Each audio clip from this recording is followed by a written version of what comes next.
ಬೆಳೆಸಿದ ಸಲಹೆಗಾರ, ಬೆರಗು ಮೂಡಿಸೋ ಜಾದುಗಾರ ಅಪ್ಪ.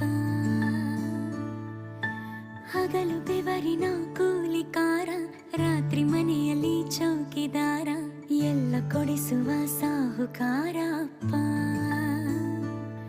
ಗದರೋ ಮೀಸೆ